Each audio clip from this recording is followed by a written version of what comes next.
Hermanos, pues damos gracias a Dios porque estamos aquí en su casa. Me dice mi hijo, ándale, papá, vas a empezar a tiempo. Me dice, nomás 15 minutos. No, no se crean, no me dice nada, pero ya saben que no, nada más tratamos de tomarnos el tiempo que es. Y bueno, hermanos, déjenme les digo que antes de comenzar, acuérdense que vamos a estar hablando todo el mes de junio sobre venciendo la apatía. Y venciendo la apatía, hermanos, es porque yo les explicaba la semana pasada y les voy a estar explicando estas semanas y haciendo énfasis que la apatía, hermanos, es como el moho en las casas. No sé si ustedes han visto una casa que tenga moho o que tenga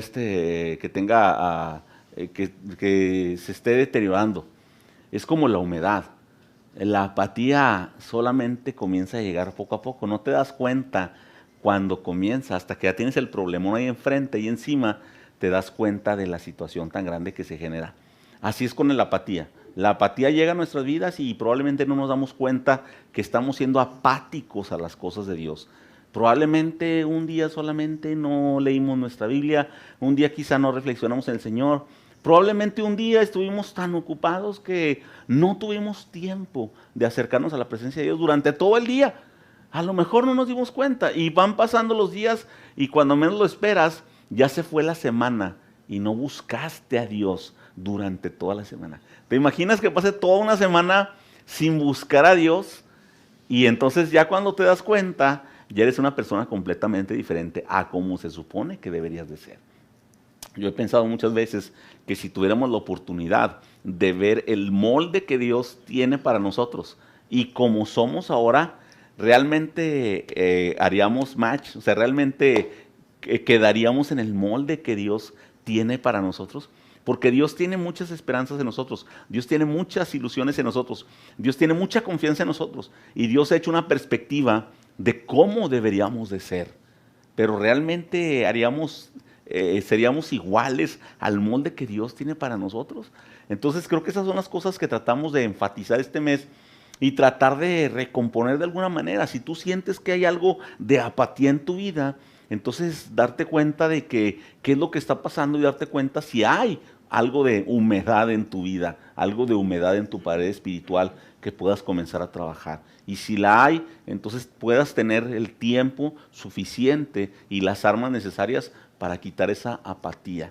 Porque la semana pasada lo veíamos. La apatía se lleva no solamente nuestra vida, sino se lleva la vida de nuestros hijos, se lleva la vida de la gente que conocemos. La semana pasada yo les explicaba que por eso hoy en día muchos de nuestros hijos, muchos de nuestros familiares, muchos de los hermanos que conocemos ya no están en el camino de Dios. ¿Por qué no están en el camino de Dios? ¿Por qué no están ahí? ¿Por qué es que están lejos del Señor? ¿En qué momento la apatía llegó a sus vidas y ya no son los jóvenes o las señoritas que suelen estar aquí cantando y alabando al Señor? ¿Por qué hoy no están ahí? Porque la apatía se fue apoderando de ellos. Porque la apatía se fue llevando a esos hermanos que no vemos hoy en las bancas.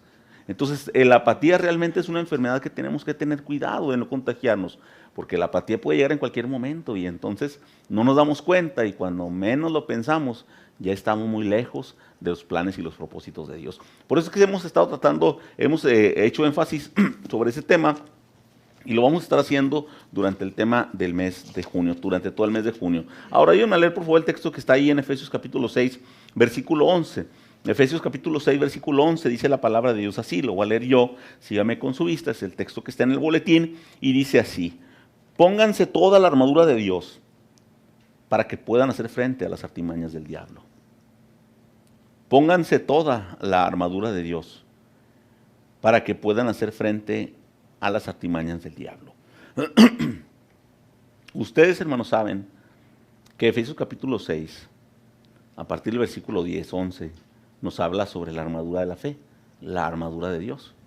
Y ustedes saben de lo que habla Pablo, de lo que le está diciendo a los Efesios. Déjenme leer algo muy interesante que probablemente quizá hemos omitido y no lo hemos puesto en el contexto correcto. Pero esa palabra que Pablo le está dando, no se la está dando a los inconversos. Esa palabra que Pablo está diciendo, que se ponga la armadura de Dios, no se la está dando a gente que no conoce de Dios.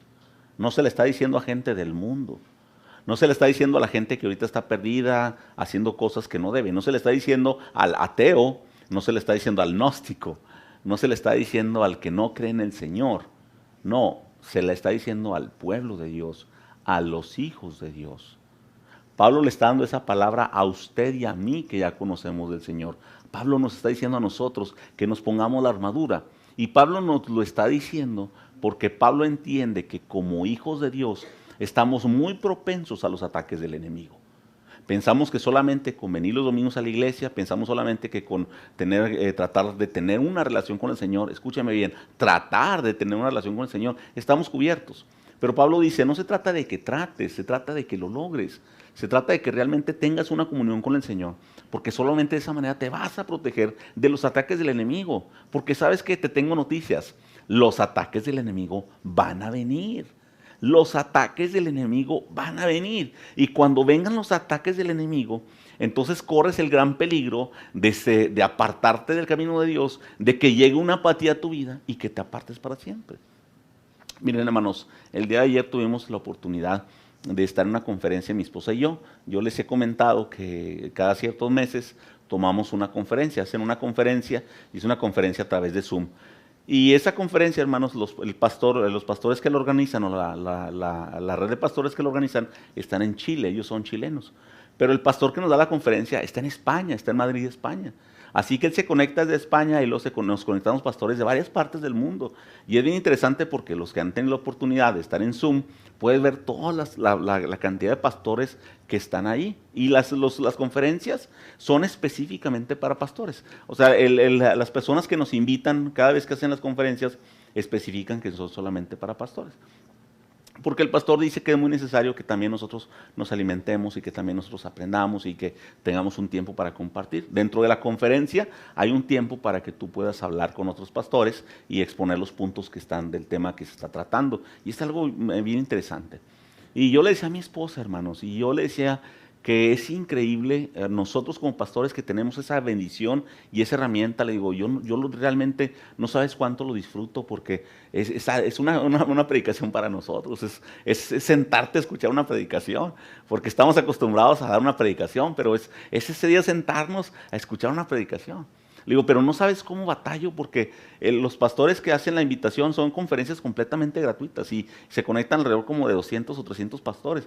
Y el pastor siempre está diciendo, si conocen a más pastores que quieran conectarse, por favor que nos comuniquen porque tenemos que mandarles el link, la contraseña y todo esto. Y yo le he dicho a varios amigos y compañeros de aquí, de México y de otras partes de las conferencias. Y la respuesta es como que, sí, está bien. Y yo no estoy diciendo que no tengan una comunión con el Señor o que estén pecando, no. Sino que lo que estoy diciendo es que como cristianos Dios nos llena de herramientas para poder disfrutarlos, para poder aprender más, para poder crecer, para evitar la apatía. Pero a veces estamos tan ocupados en nuestras cosas que tenemos que hacer, a veces estamos tan llenos de ocupaciones, a veces estamos saturados de cosas que llenamos la agenda, que no nos damos el tiempo para sentarnos 2 o 3 horas en la computadora a tomar notas, a escuchar, a recibir de Dios. Y cuando no tenemos ese tiempo, yo me quedo pensando, si nosotros como pastores, si gente que ha estudiado conmigo, que es pastor, que se dedica a ministrar una iglesia, quizá no tiene el interés, quizá no tiene el tiempo para las cosas de Dios, que ese es nuestro trabajo, entonces, ¿qué podemos esperar de nuestros miembros de la congregación? Si la apatía llega a los líderes, si la apatía llega a las cabezas, si la apatía llega a las personas que se supone que deben de ministrar a Dios, entonces, ¿qué podemos esperar de los miembros de la congregación? Por eso es tan importante todos juntos, tanto pastores como líderes, como siervos, como ovejas, todos juntos, estar tratando de motivarnos unos a otros y estar al pendiente uno de otros para que la apatía no llegue. Estar al pendiente de decir, oye, ¿sabes que este hermano no lo ha visto? Este hermano no lo ha visto. ¿Qué está pasando? Quizá la apatía puede llegar a su puerta, quizá la apatía puede estar tocando a su puerta. Ahora, referente al texto que les decía, el pastor dijo algo muy interesante ayer en la conferencia. Y el pastor dijo esta mención, y dijo, la armadura de Dios. Decía, cuando hablamos de la armadura de Dios, dijo él esto. Dice, el texto dice que nos pongamos la armadura, pero la armadura te la tienes que poner antes de llegar al combate. O sea, tú no te vas a poner la armadura cuando ya están las flechas cayéndote. Tú no vas a llegar al campo de batalla a prepararte a ponerte la armadura cuando ya te están dando con palos. Tú no, espérame, déjame pongo el casco, espérame, déjame agarro el escudo, espérame, déjame agarro mi pistola, déjame agarro mi arco, déjame agarro mi flecha, espérame. El enemigo no te va a dar tregua. Tú tienes que estar preparado para cuando esos tiempos lleguen. Así que cuando llega el problema y la aflicción, sentimos que Dios nos ha abandonado, cuando realmente somos nosotros los que lo hemos abandonado. Y por eso es que estamos pasando la situación tan dura y la vemos tan difícil. No estoy diciendo que la situación quizá no lo sea, porque sé que muchas situaciones son duras y son difíciles. Lo que estoy diciendo es que cuando nos alejamos de Dios, sentimos que nos ha abandonado. Pero cuando estás en su presencia, cuando tienes la armadura, sabes que Dios está ahí, confías que Dios está ahí, y entonces dejas que Dios trabaje y que Dios actúe. Cuando confías y dejas que Dios esté ahí. Déjenme le digo algo más antes de entrar a la predicación. Y déjenme le explico un poquito sobre lo que es la apatía. Hace algún tiempo le preguntaron a un sabio qué es la apatía, que si podía dar algunos sinónimos de la apatía. Y el sabio dijo, claro que sí. Dijo, la apatía tiene varios sinónimos, dice. Y la apatía significa calma. La apatía significa calma. Cuando eres apático estás como que... Oye, va a haber una fiesta. Oye, fíjate que... como que tienes calma, ¿no? Es como la apatía. Dice, es indiferencia. La apatía es indiferencia. Oye, fíjate que está... pues a mí qué, pues, si le va a pasar, que le pase. Pues, no es mi vida. O sea, es mucha indiferencia, ¿no? La apatía es desidia. Oye, ¿lo vas a hacer o no lo vas a hacer? Sí, mañana lo hago. Porque hay apatía, no hay como que un ánimo, no hay entusiasmo para hacerlo. Dice, la apatía también es desinterés. Oye, ¿quieres hacer esto? ¿Te gustaría ir para acá? ¿Te gustaría ir para... no, pues no, como que no me llama, no me interesa. Tenía un amigo que le decíamos, oye, vamos para hacer esto, vamos a hacer lo otro. Y decía, no me llama, no me interesa. Y la apatía también es desánimo, como,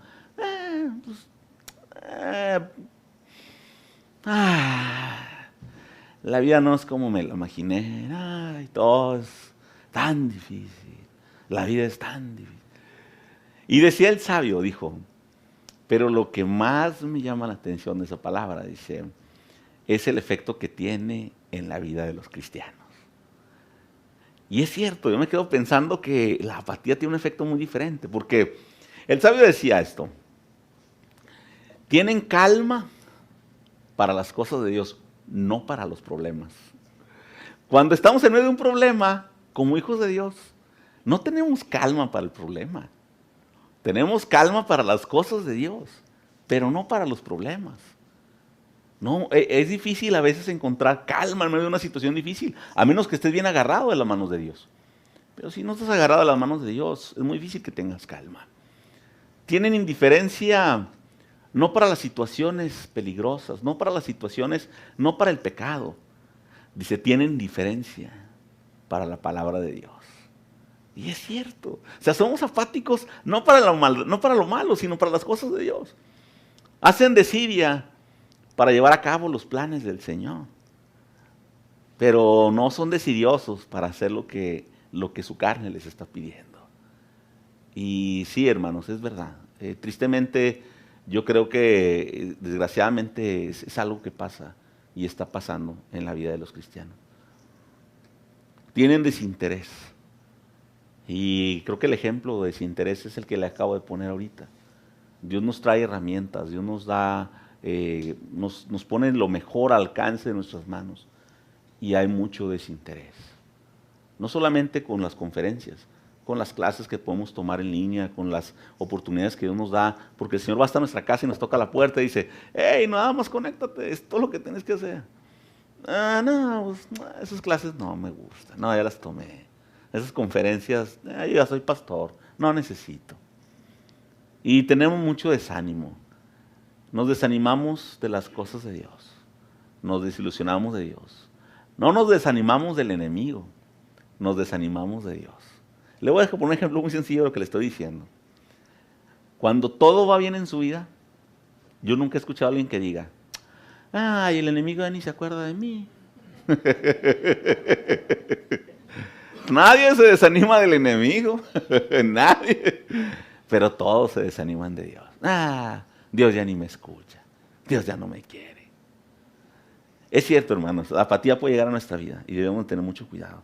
Por eso que de verdad les invito a que trabajemos juntos y tratar de vencer juntos la apatía. Vamos a orar y vamos a ponernos al mano de Dios para que nos dirija este mensaje y nos ayude a entender y aprender un poquito más de lo que quiere decirnos Dios a nuestras vidas. Señor y Padre nuestro, nos acercamos a tu presencia, Dios, para pedirte, suplicarte y rogarte con todo nuestro corazón que nos bendigas y nos hables el día de hoy. Te pido en el nombre de Cristo Jesús, que calles mi boca y que seas tú quien hable, Señor. Y una cosa más te pido, Dios, que nadie, que ninguno de nosotros salgamos de este lugar como hemos entrado. Porque te suplicamos todo esto en el nombre de Cristo Jesús. Amén. Y para hablar un poquito más de esto, es necesario que observemos las señales. Que observemos las señales de la apatía. Y para observar las señales de la apatía, les voy a pedir que me ayuden a buscar el proverbio que se encuentra ahí, el proverbio número 3.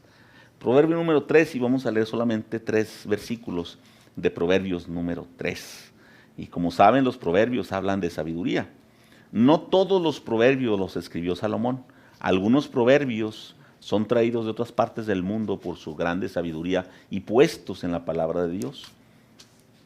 Pero son proverbios porque nos llenan de sabiduría y nos dan las herramientas.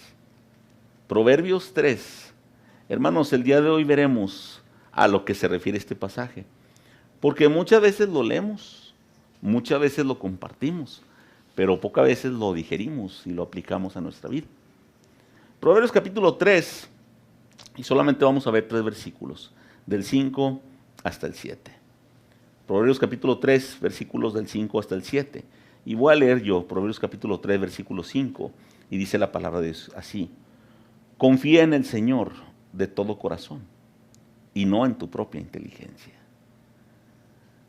Confía en el Señor de todo corazón y no en tu propia inteligencia.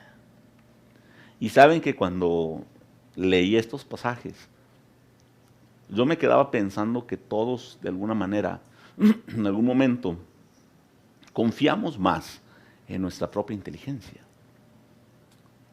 Pero buscaba en la palabra de Dios alguna referencia que nos ayudara a entenderlo mejor.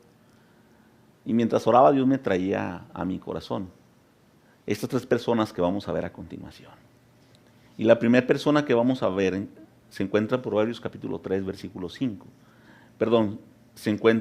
Es sobre la vida de Saúl. Y se encuentra en 1 Samuel capítulo 15, versículos del 20 al 22. Le voy a pedir que alguien me lo busque, por favor. 1 de Samuel capítulo 15, versículos 20 hasta el 22. Le voy a pedir que alguien me lo busque y que alguien me lo lea, por favor. 1 de Samuel capítulo 15, versículos 20 hasta el 22. Y si alguien lo tiene, le voy a pedir que me lo lea fuerte, por favor. Dice así: y Saúl respondió a Samuel: antes bien he obedecido la voz de Jehová, y fui a la misión que Jehová me envió, y he traído a Agag, rey de Amalec, y he destruido a los amalecitas. Mas el pueblo tomó del botín ovejas y vacas, las primicias del anatema, para ofrecer sacrificios a Jehová, su Dios, en Gilgal. Y Samuel dijo: ¿se complace Jehová tanto en los holocaustos y víctimas como en que se obedezca a las palabras de Jehová? Ciertamente el obedecer es mejor que los sacrificios, y el prestar atención que la grosura de los carneros. Gracias, hermana, muchísimas gracias. Ustedes conocen la historia de Saúl, hermanos. Ustedes conocen la vida de Saúl. Pero algo muy interesante que me llama la atención y por la cual está aquí en estas explicaciones que vamos a ver, es esto, hermanos. Miren, Saúl, hermanos, fue el primer rey que tuvo Israel. Y Saúl fue la contestación a las oraciones de un pueblo que le estaba pidiendo rey al Señor. ¿Recuerdan la historia? El pueblo le estaba pidiendo rey al Señor, le decía: ¿por qué todos los demás pueblos tienen reyes y nosotros no tenemos un rey? También queremos tener un rey. Y Dios dice a través de su profeta, explícales que tener un rey implica muchas cosas. Explícales que tener un rey implica que les va a quitar lo mejor de su ganado, les va a cobrar impuestos, quizás hasta sus mujeres. Explícales que tener un rey no es un rey terrenal, no es como yo, que soy un padre celestial y que los cuida. Y Dios, el profeta va y le explica al pueblo, y el pueblo dice, no, queremos un rey. Y el pueblo está aferrado a que quería un rey. Como dice una hermana de aquí de la iglesia, se amacha. Y quiere un rey. Entonces el Señor escoge a Saúl. Y algo muy interesante que podemos ver en la vida de Saúl, según nos dice la palabra de Dios, es que Saúl era el más alto de todos los hombres del pueblo de Israel. Dice la palabra de Dios que era el más alto y que era el más bien parecido de todos. Pero no fue llamado por eso. Saúl fue llamado, hermanos, porque Saúl estaba buscando un ganado que se le había perdido a su papá. Es decir, Saúl, hermanos, era una persona obediente a su papá. Era un hombre obediente que tenía principios. Era una persona que obedecía y que amaba a su familia. Era una persona con principios, con conocimiento de Dios. Era una persona obediente. Y es algo muy interesante porque hoy en día se batalla para encontrar hijos obedientes. Creo que durante toda la historia se ha batallado con los hijos. Nuestros padres batallaron con nosotros, nuestros abuelos batallaron con nuestros padres, nosotros batallamos con nuestros hijos. Y seguramente nuestros hijos van a batallar con sus hijos. Porque la obediencia es algo que no se nos da generalmente. Pero Saúl, a pesar de que era un hombre mayor, era un hombre ya adulto, obedecía a su padre. Y se va a buscar las asnas que se le perdieron. Y no solamente va y las busca, sino que anda por los montes, por los collados, desesperado para cumplir las peticiones de su papá, porque era un hombre obediente. Y Dios vio el corazón de este hombre, y vio que era un hombre obediente, y vio que era una buena persona para poder gobernar el pueblo de Israel. Pero después llegamos al punto que nos acaba de leer nuestra hermana Berta, y entonces vemos que él desobedeció. En algún punto y en algún momento su inteligencia personal dijo, bueno, lo voy a hacer de esta manera. Al cabo no creo que Dios se enoje, no creo que a Dios le importe mucho, porque al final de cuentas, bueno, pues lo voy a sorprender al Señor, con mi inteligencia lo voy a sorprender. Entonces el Señor dice, vayan, maten, destruyan todo lo que encuentren y no dejen nada. Todo lo que encuentren, mátenlo, y todo lo que agarren, quémenlo, desháganse de todo, no dejen nada con vida y no traigan nada de contaminación a nuestro pueblo. Y entonces, ¿qué es lo que hace Saúl? Lo primero que hace le salva la vida al rey, le salva la vida a la reina, se trae las primicias, se trae dinero, se trae ganado, y dice, esto es para el Señor, se lo voy a ofrecer al Señor. ¿Y por qué estaba pasando eso? Miren, tenemos que observar las señales, hermanos, por una razón muy sencilla. Cuando nos desconectamos del Señor, entonces comenzamos a tomar nuestras propias decisiones porque pensamos que es lo mejor. Cuando no hay esa comunión con el Señor al 100%, entonces nuestra mente cubre o ocupa el lugar de nuestro Dios. Algo de lo que hemos estado viendo en las clases de los viernes es esto precisamente. ¿Quién ocupa el lugar del Señor? Tus emociones, tu voluntad. ¿Qué es lo que ocupa el lugar del Señor? Así que la inteligencia de Saúl dijo, no, yo voy a salvarlo mejor, voy a salvarle la vida al rey, a la reina, y el Señor va a estar contento conmigo. ¿Y saben por qué pasa esto? Porque la desobediencia, desobedecemos porque confiamos en nuestra inteligencia. Así que la primera señal que podemos observar es que si estamos nosotros muy confiados en lo que estamos haciendo, tenemos que filtrarlo por los pensamientos del Señor. Porque nosotros podemos ser muy inteligentes y podemos pensar que nuestras decisiones son las mejores y vamos a agradar más a Dios que haciendo lo que Él nos está diciendo. Dios es muy práctico, dice, haz esto y haz esto. O sea, Dios es muy práctico, blanco, negro, pecado, bondad. Es así práctico. Al pan, pan y al vino, vino. Así de fácil. Pero nosotros lo complicamos. Y si le hago así, Señor, bueno, Dios, está bien. Tú dices que lo haga de esta manera, pero ¿qué tal, Señor? Y empezamos a buscar por dónde meternos. Y empezamos a buscar, bueno, Señor, pero suponiendo, Señor, suponiendo, tú dices ama a tu prójimo, pero suponiendo, Señor, ¿qué tal si mi prójimo, qué tal si mi prójimo me odia? ¿Tengo que amarlo? Sí, tienes que amarlo. Bueno, Señor, bueno, suponiendo, ¿qué tal si yo, no estoy hablando, pero suponiendo, Señor, ¿qué tal si yo le pido a alguien que vaya y le haga una maldad? Porque yo no estoy haciéndoselo directamente, o sea, yo no estoy odiándolo a él. Buscamos la manera de acomodarlo. Y estoy solamente poniendo un ejemplo, porque esto se puede aplicar en cualquier cosa. Yo voy a ser un poco más listo que Dios. Entonces voy a desobedecer a Dios, porque no estoy escuchando su voz claramente, porque quizá no tengo ya esa comunión, quizá ya no tengo esa comunión que tenía antes y no puedo ver claramente lo que Dios quiere. Se lo voy a ilustrar con un ejemplo para que para poder explicar mejor. Hace mucho tiempo conocimos a una hermana que mi esposa y yo apreciamos bastante hasta el día de hoy. Y la hermana había pasado por una situación un poco difícil. Ella había pasado por una separación. Y ella se había quedado con sus 2 hijas, que estaban jóvenes, eran señoritas, y con su niño más chico. Y la hermana realmente era muy buena persona. Sus hijas eran panderistas y adoraban al Señor en su congregación. Eran hermanas y hermanos, ellas y sus hijas y ella y su niño eran muy comprometidos. Y realmente teníamos una amistad muy grande con ellas y tratábamos de apoyarle en lo que podíamos, porque veíamos que la hermana le echaba muchas ganas, a las cosas que hacía, le echaba muchas ganas para sacar adelante a sus hijas, trabajaba bastante, o sea, era una persona y amaba mucho al Señor. Y debido a esa relación tan estrecha que teníamos, un día nos dijo la hermana: oigan, quiero platicar con ustedes, hermanos. Fíjense que mi hija, o sea, la más grande de sus 2 hijas, ya señoritas, me dijo que se quiere ir al seminario de Guadalajara. Y nosotros nos pusimos emocionados, pues qué bueno, hermana, qué bueno. Y ella dijo: no, ¿cómo que qué bueno? Dijo: es que si ella se va, ¿quién me va a ayudar con la otra y con el niño? Ahorita con lo poquito que ella gana, pues le estamos haciendo, hermano. Además yo le digo a mi hija: espérate, mi hija, después quédate aquí, mira, después espérate un poquito, te inscribo aquí en una escuela de enfermería, ahí ganan muy bien las enfermeras. Y nosotros estábamos como, bueno, hermana, pues es su muchacha, es su hija, pero ore a Dios, hermana. No, yo le dije que no se me va a ir y que ni se haga ilusiones. Ella está muy puesta, esta habló con el pastor de la iglesia para que se quiera ir a Guadalajara. Y bueno, está bien, hermana, pues ore al Señor. Y la hermana en su inteligencia dijo: es que si mi hija se queda, me va a ayudar más.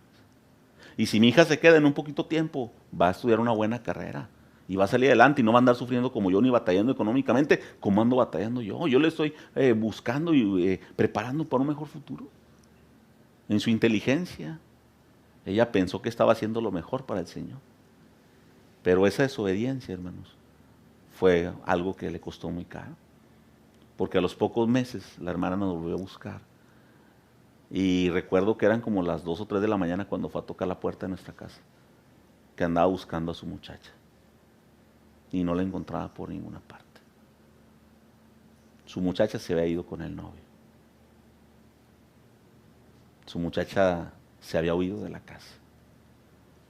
Y en ese momento la hermana dijo: me arrepiento tanto de no haber escuchado la voz de Dios.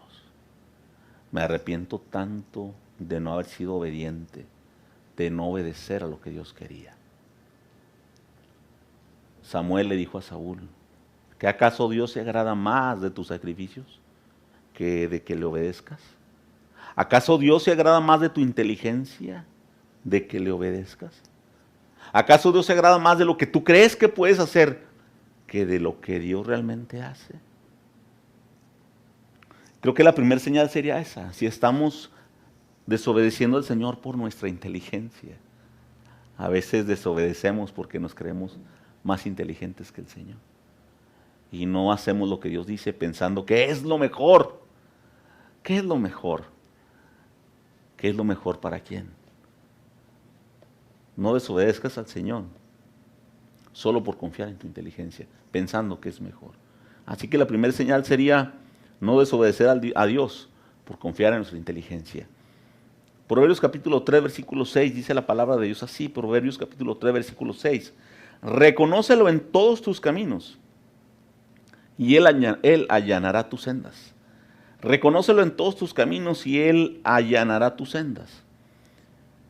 Y yo pensaba que una de las mejores explicaciones que podíamos ver en esto, y Dios me decía que podía ser el siguiente rey en la lista del pueblo de Israel.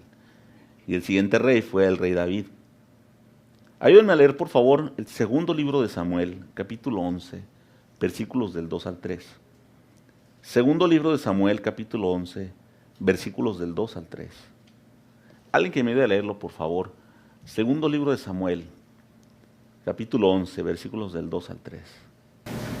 Dice, y sucedió un día, al caer la tarde, que se levantó David de su lecho y se paseaba sobre el terrado de la casa real, y vio desde el terrado a una mujer que se estaba bañando, la cual era muy hermosa.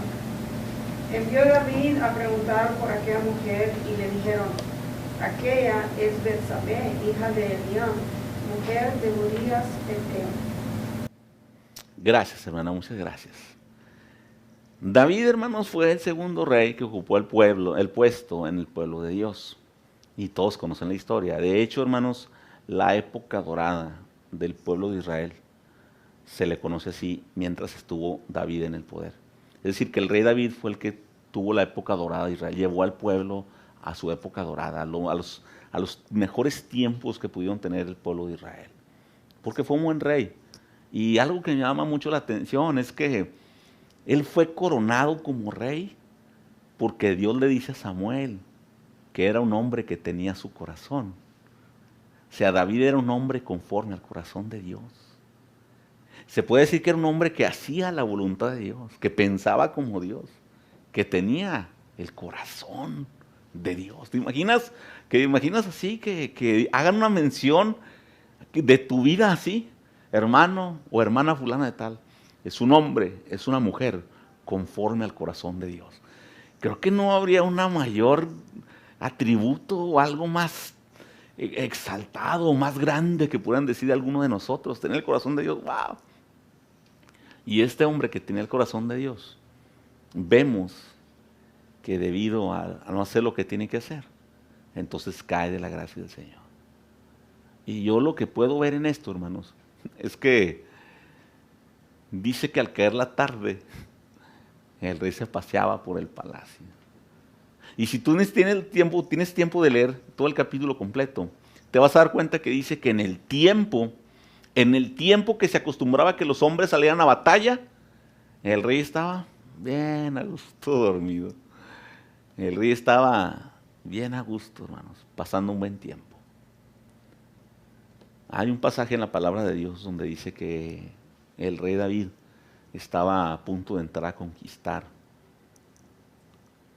Y el pueblo con el que estaba luchando, el rey David dice estas palabras.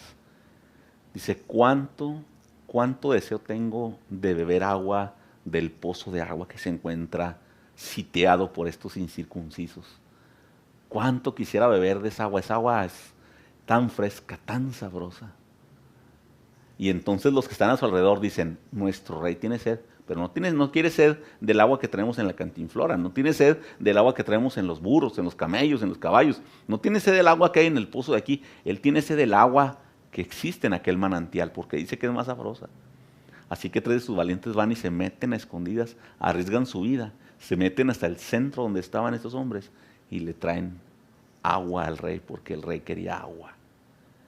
Y entonces cuando se le presentan dicen, rey David, aquí está el agua que mi rey quería, de la que él desea, porque eres un siervo de Dios, porque haces lo que Dios quiere.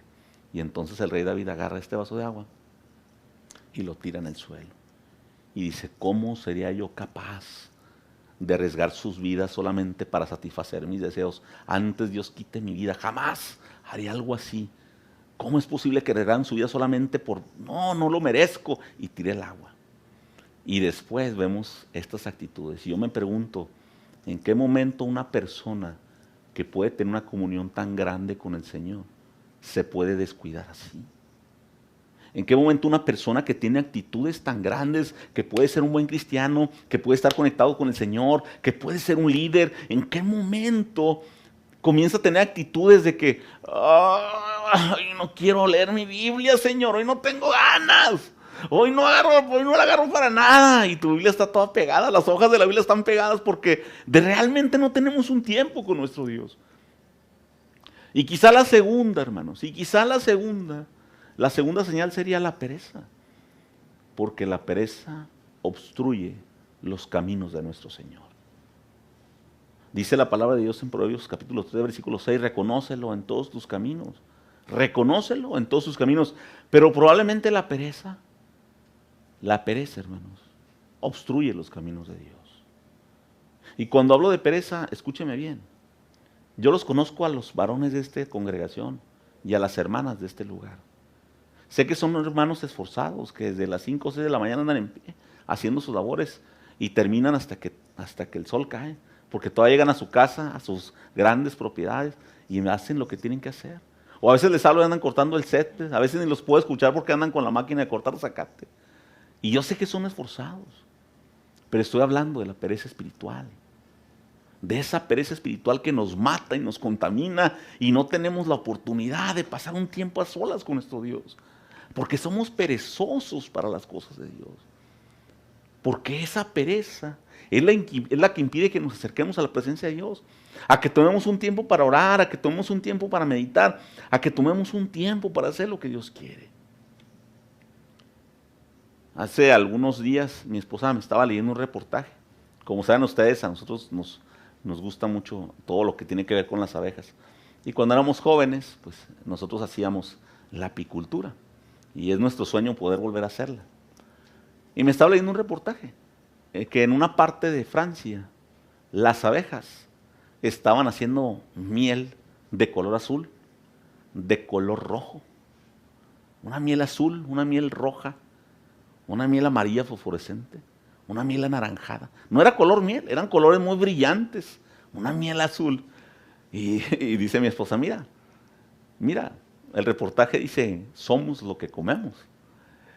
Y me siguió leyendo el reportaje y lo que sucedió fue que las abejas, hermanos, encontraron una fábrica de estos chocolates de colores y empezaron a comerse los residuos que dejaban. Usted ha comprado esta bolsita de chocolates que vienen varios chocolatitos de varios colores con una letra en medio. Bueno, encontraron una fábrica y se empezaron a comer los contenedores con los residuos de los colores. Y entonces hacían miel azul, miel roja, miel amarilla, miel anaranjada, de todos los colores. Porque las abejas, hermanos, producen la miel a base del néctar que comen de las flores. La producen en miel. Pero si comen dulce, van a producir dulce. O sea que realmente somos lo que comemos, decía el reportaje.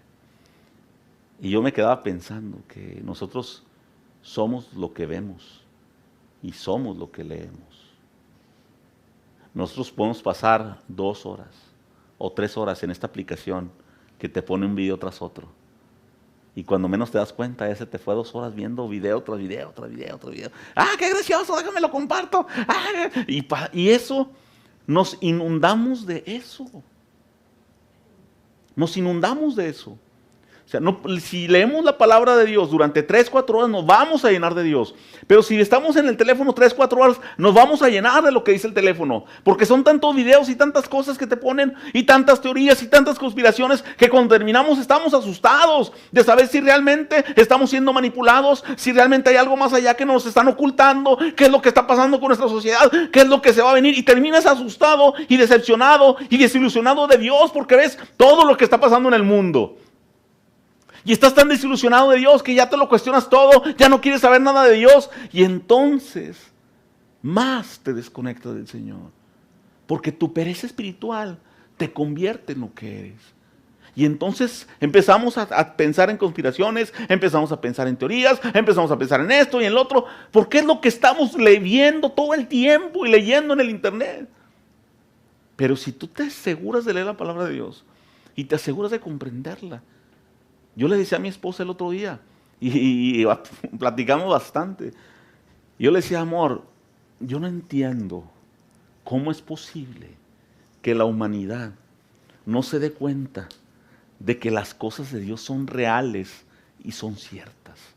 Porque este libro, del que muchos no creen, del que muchos critican, del que muchos cuestionan, este libro contiene nuestra historia, contiene nuestro presente y contiene nuestro futuro.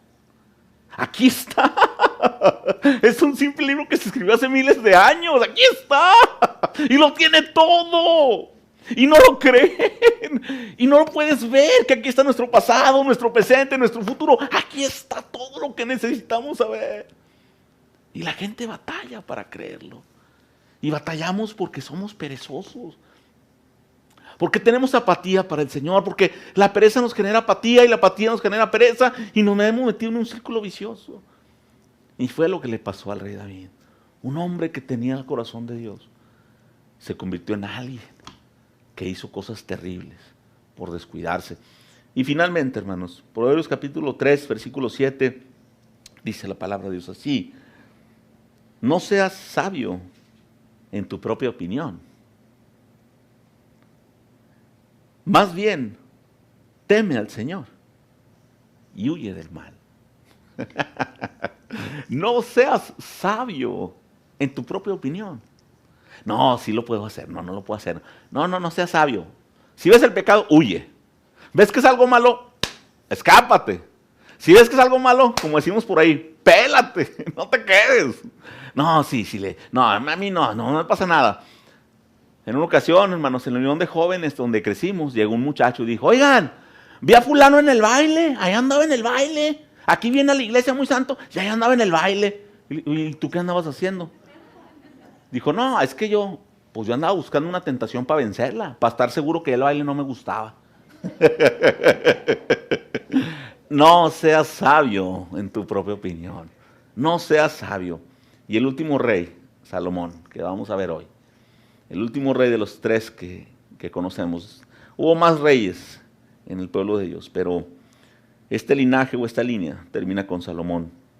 El mensaje de hoy termina con Salomón. Alguien que me lea, por favor, primer libro de Reyes, capítulo 11, versículos del 3 al 4. Primero de Reyes, capítulo 11, versículos del 3 hasta el 4.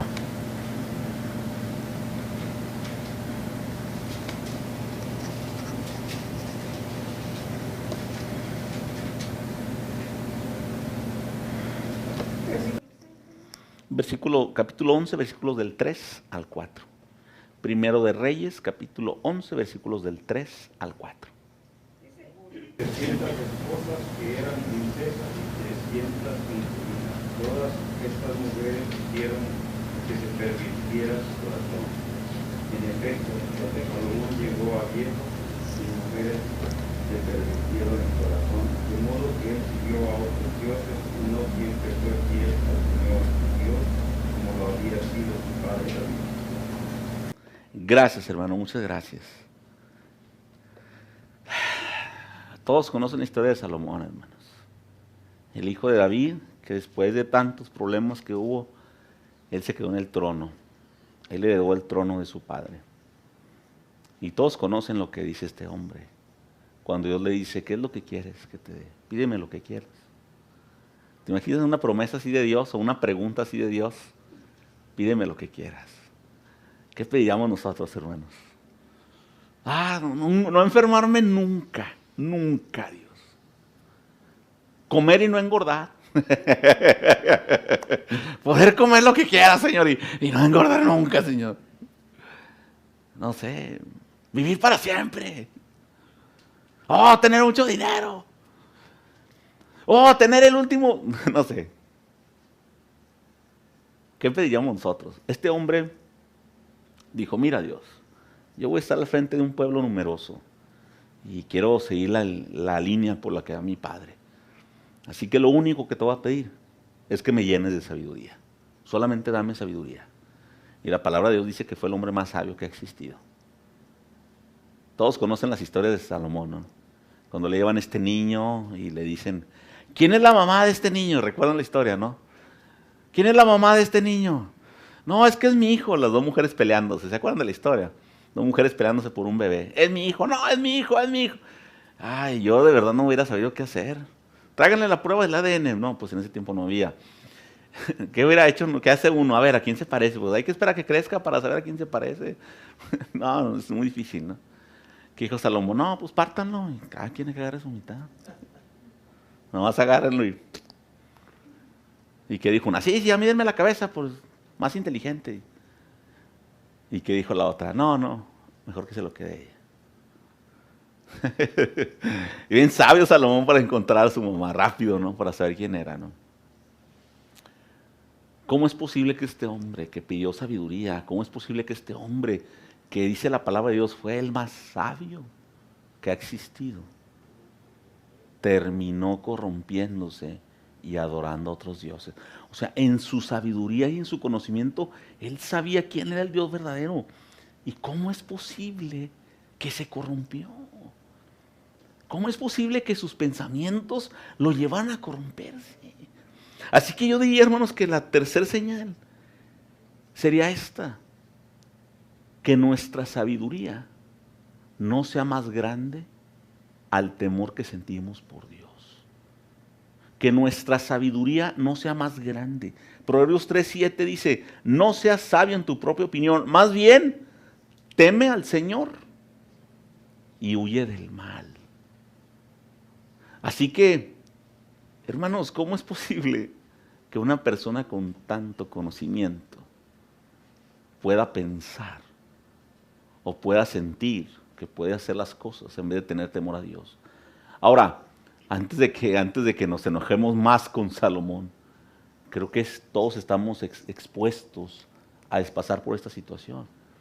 Porque conforme pasamos más tiempo en las cosas de Dios, conforme más nos empapamos de Él, más lo conocemos. Y podríamos pensar, yo ya soy maduro para eso. Esas cosas a mí no me hacen nada, hermano. Eso a mí no me afecta, hermano. Y ese es el problema, que minimizamos al enemigo. O sea, nos sentimos tan sabios que decimos, no, somos apáticos. Les comentaba a este hermano que decía, no, yo cuando voy a una iglesia, las predicaciones a mí ya no me hacen, porque mi nivel con el Señor. O sea que tu nivel ya te impide leer la Biblia y te impide escuchar, porque ya conoces mucho. Tenemos que tener mucho cuidado de que nuestra sabiduría no sea más grande que nuestro temor a Dios. Voy a hacer esto porque esto es lo que Dios quiere. ¿Es bueno, es malo? Teme a Dios. Ten mucho cuidado de lo que vas a hacer. Déjenme le platico esto y con esto vamos a terminar el día de hoy. Miren, hace algún tiempo escuchamos de este pastor. Y este pastor, hermanos, tenía un ministerio muy grande y muy conocido en una ciudad de México. Pastor muy reconocido. Era tan reconocido, hermanos, que en una ocasión iba manejando él su automóvil, lo para una patrulla y, ¿es usted el pastor de la iglesia? Sí soy yo. Discúlpeme, pastor, continúe su camino. Era tan reconocido así en una ciudad tan grande que él se la comenzó a creer. Y llegó el momento en que el pastor dijo, es que yo soy un siervo de Dios y yo necesito más atenciones. Y necesito alguien fuerte que me pueda atender, alguien que pueda estar al cuidado de mí en todo lo que necesito. Mi esposa ya es una mujer grande, ya no puede hacer todos los quehaceres de la casa, ya no puede hacer todo lo que yo necesito que haga. Necesito buscar una mujer joven. ¿Y qué creen que hizo este pastor en su sabiduría? Buscó una mujer joven de la congregación. Porque pensó que era lo que Dios quería. Porque a sus ojos, a su sabiduría decía, es que yo soy un ungido de Jehová y así como cuidaban a los reyes en la antigüedad, bueno, necesito que cuiden de mí. Y empezó a buscar una mujer joven, con la cual este hombre decidió ir un día y empezar una congregación en otro lugar, en otra parte. Toda la gente cuestionó su decisión, pero él dijo, es lo que Dios me ha dicho, yo le he comentado al Señor, y creo que Dios me ha dado la sabiduría suficiente para tomar las mejores decisiones. Un día, mientras manejaba, junto con esta mujer, su auto se voltea y milagrosamente los dos viven. La única diferencia es que el rostro de este pastor quedó completamente destruido. Y a partir de ese momento hasta el día de hoy, él ha vivido con un rostro completamente desfigurado. ¿Y saben qué fue lo que pasó? Que regresó con su esposa. Porque muchas veces pensamos que nuestra sabiduría es más grande que el temor de Dios. Lo que voy a hacer es correcto o no es correcto. Quizá ante los ojos de la humanidad es correcto, pero ¿es correcto ante los ojos de Dios? No, no lo es. Entonces hazte para atrás. Ten mucho cuidado de lo que Dios puede hacer, porque somos sus hijos, somos sus representantes. Lo que hacemos es para enaltecer el nombre de Dios o para ensuciarlo. Así que ten mucho cuidado de lo que hagamos. 3 cosas que hay que observar. Ten mucho cuidado, cuídate mucho que tu desobedecer, que tu desobediencia no sea más grande que tu inteligencia. No desobedezcas porque crees que eres inteligente. Que la pereza no obstruya los caminos de Dios. Y que tu sabiduría no sea más grande que el temor que debes de sentir por Dios. Toma un tiempo para orar ahí en tu lugar. Busca al Señor, habla con Él. Y son señales que podemos observar. Y son señales que probablemente puedes ver y decir, Señor, mira, pues yo realmente, Dios, yo no siento que estoy haciendo mal, pero sí me falta comunión contigo, Dios. Me falta tiempo en el día para buscarte y esa pereza espiritual me ha llevado muy lejos, Dios, y cuando no te busco no me siento bien. Dios, perdóname porque a veces tomo unas decisiones que, Señor, yo creo que soy muy listo y trato de ganarle al sistema y pero te estoy ofendiendo, Señor. Te ofendo con lo que hago. Ayúdame, por favor, Padre Santo. Y ayúdame a reconocer, Dios, cuando algo te ofende. Dios, te amo, te respeto, tengo temor de ti. Sé que eres un Dios amoroso, pero que también, Dios, eres tardo para la ira. Pero que cuando tu ira se enciende, Dios, tu ira es grande también. Dios, ayúdame a hacer lo correcto. Dios, bendíceme, Señor, y ayúdame a salir adelante.